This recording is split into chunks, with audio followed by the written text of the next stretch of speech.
Hey everyone, welcome back. It's me again. I know I said I wasn't going to do any videos for a little bit because I'm still, in the process of moving, and I'm in Chicago right now where I'm supposed to be in London.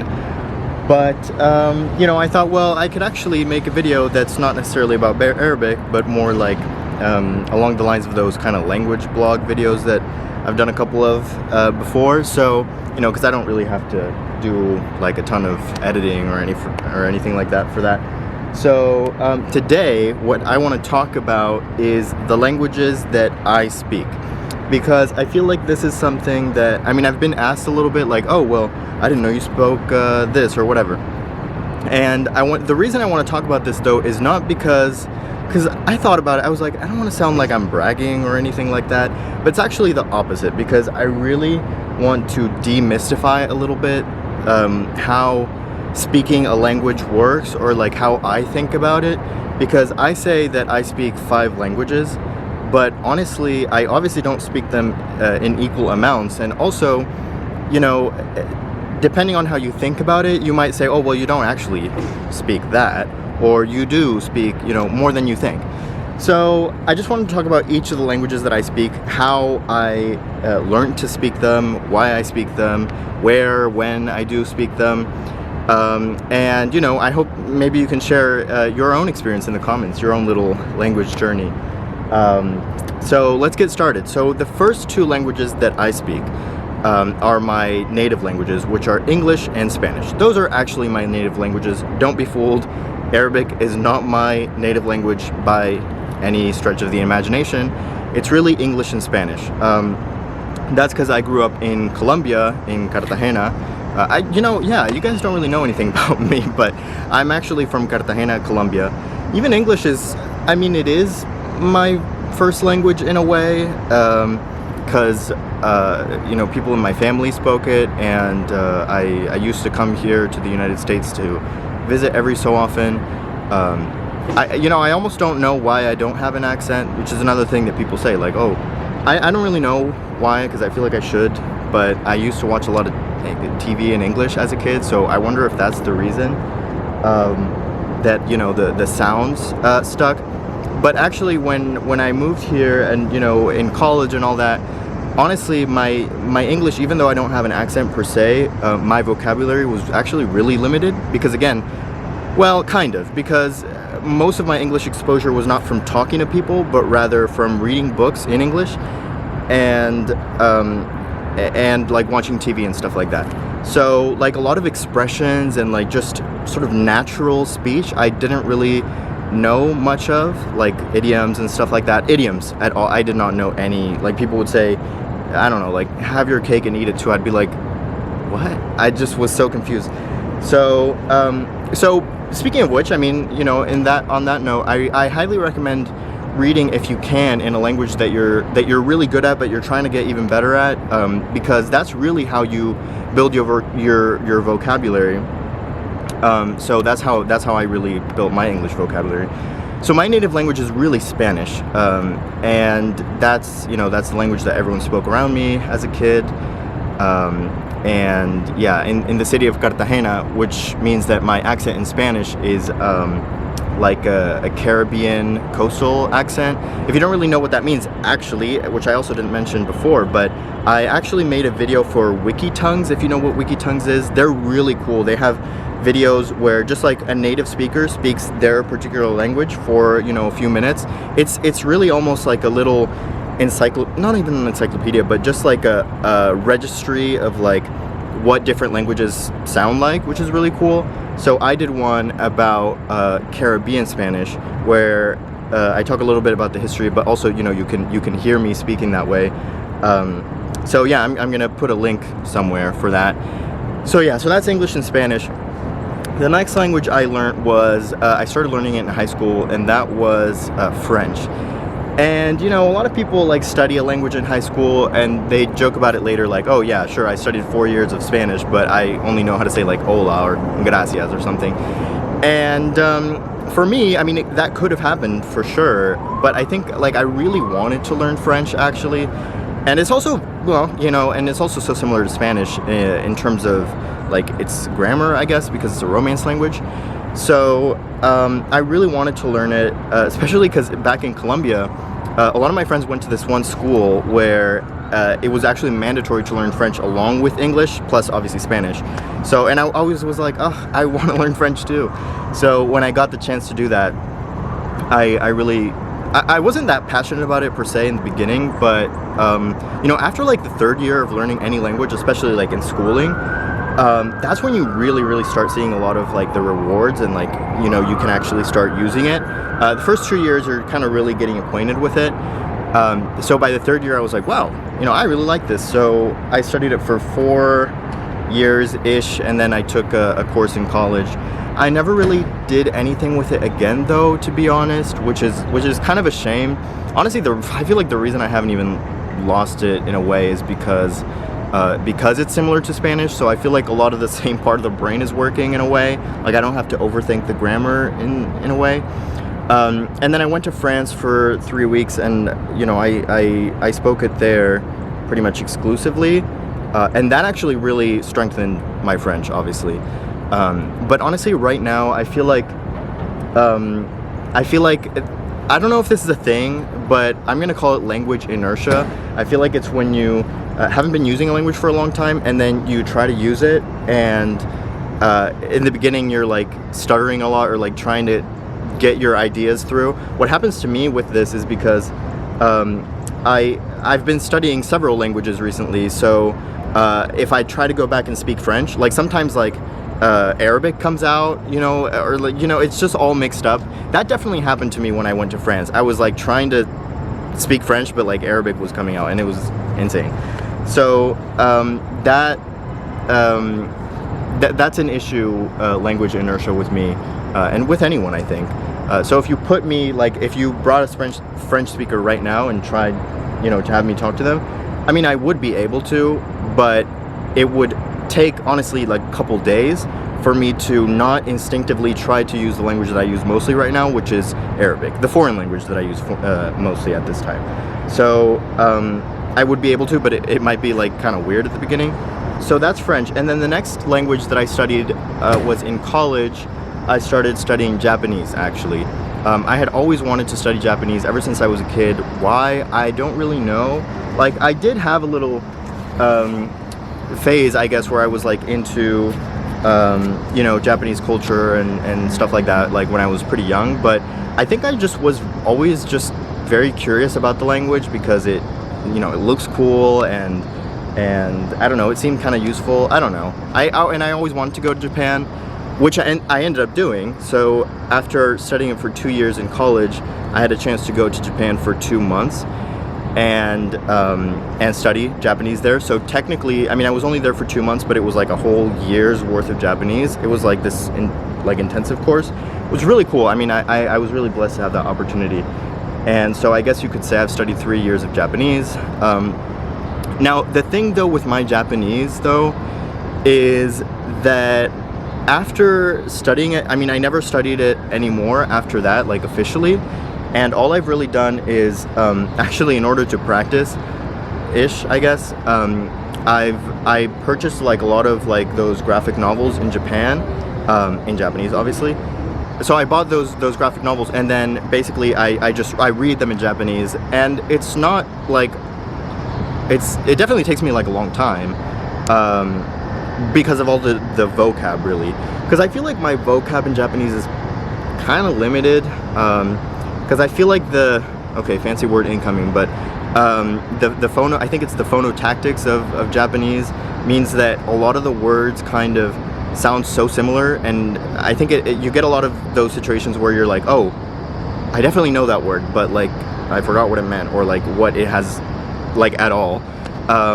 So my vocab is kind of spotty in Japanese, so every time I go back and try to read stuff, there's a bit of that inertia, I guess. And definitely if I tried to speak right now, actually I had a little situation a few days ago where someone just asked me like, oh, do you speak Japanese? And I just said "そうです," like it's just like yes, I do.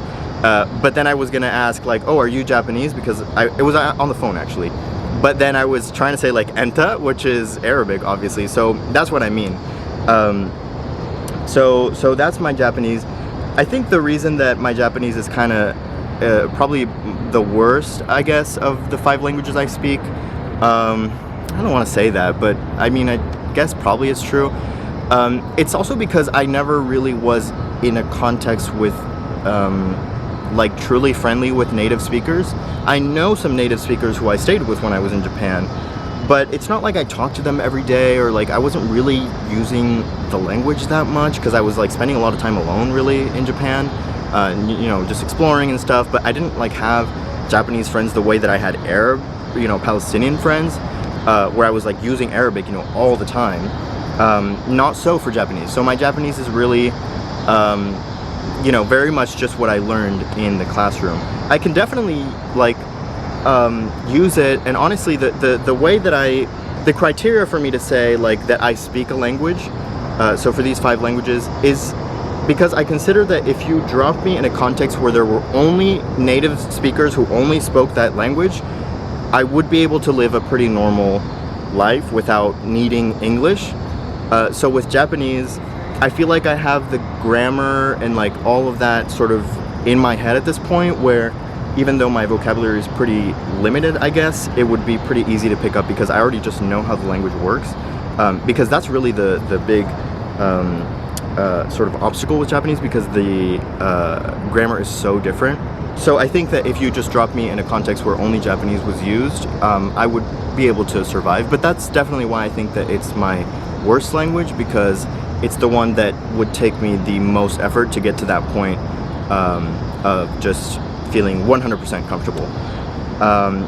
But anyway, yeah, so that's still a work in progress. Now, the most recent language that I've learned is actually Arabic. I have not been really learning it for that long, and yes, you know, I am in the process of learning it. So that's a disclaimer for this whole channel, because I'm not a native speaker. I think that's clear because in the first episode I said I learned Arabic. But I haven't really been learning it for that long per se. Honestly, the first time I ever even like learned the Arabic alphabet was 2018, in the beginning of 2018. So it's been just over 2 years. But the thing is, like, I lived there and I had to use it every day, all the time. And even when I didn't have to use it, I had all my friends who I was always like texting in Arabic and all that stuff. So it really happened really fast. I don't even know how it happened that fast, but I mean, it did. And I do think it's because I made friends and I wanted to use it. Like, it's not that I had to, but I really also wanted to. And speaking of the whole, like, would I be able to survive if you drop me in a context where only that language is spoken, that actually happened to me. And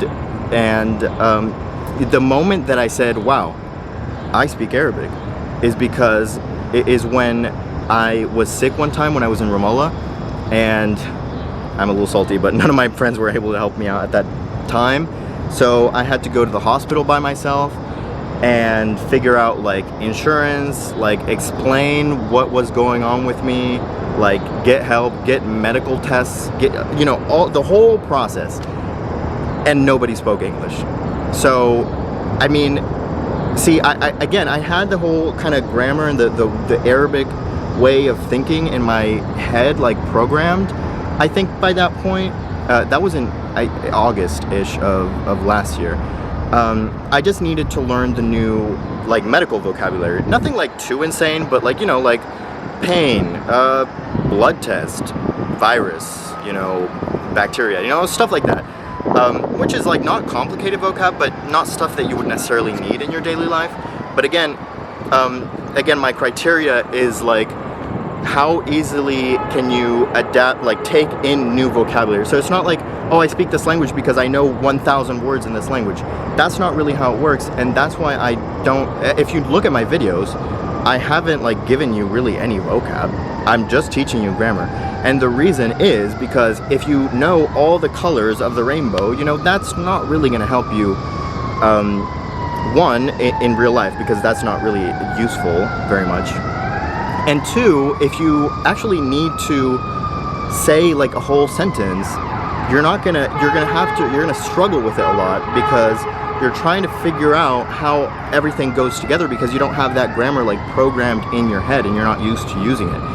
Whereas for me, like, that was really what I focused on in the beginning, and then, you know, I just had to look up the word, and then I was able to use it in a sentence immediately. And that's actually something that my friend pointed out, my Palestinian friend. He was like, oh wow, like, I just said this word and you already know how to use it. And I'm like, well, yeah, but that's not really that impressive, because it's the same. Like, think about it. You speak English, I guess, because you're watching this video. You know, if you see a new, like, if you read a book or whatever and there's a word that you don't know, well, you look it up in the dictionary and now you can use it. I mean, there's no, like, sort of inertia to use it, because you already, like, know how to speak English. So it's just the definition of this word that you didn't know. So that's why I really emphasize grammar as far as learning a language goes. And not grammar in the sort of, like, you know, obsessive way of, like, all, you know, rules and all the names of these grammar terms. I use them, but I don't really think you have to know them, of course. It's really, by grammar, I just mean, like, the whole sort of skeleton of the language. I guess you can think about it that way, and maybe the vocab is like the flesh, because if you don't have the skeleton and you just have a bunch of meat, it's not gonna really work. Whereas at least, you know, if you have the skeleton, you can add, you know, little by little. That metaphor did not really work how I expected. But anyway, so those are the 5 languages I speak. I speak English, well, maybe I should, in order, I guess. It would be Spanish, English, French, Japanese, and then Arabic. Hopefully I'm going to start learning Farsi once I move to London in a week, and at SOAS during my master's.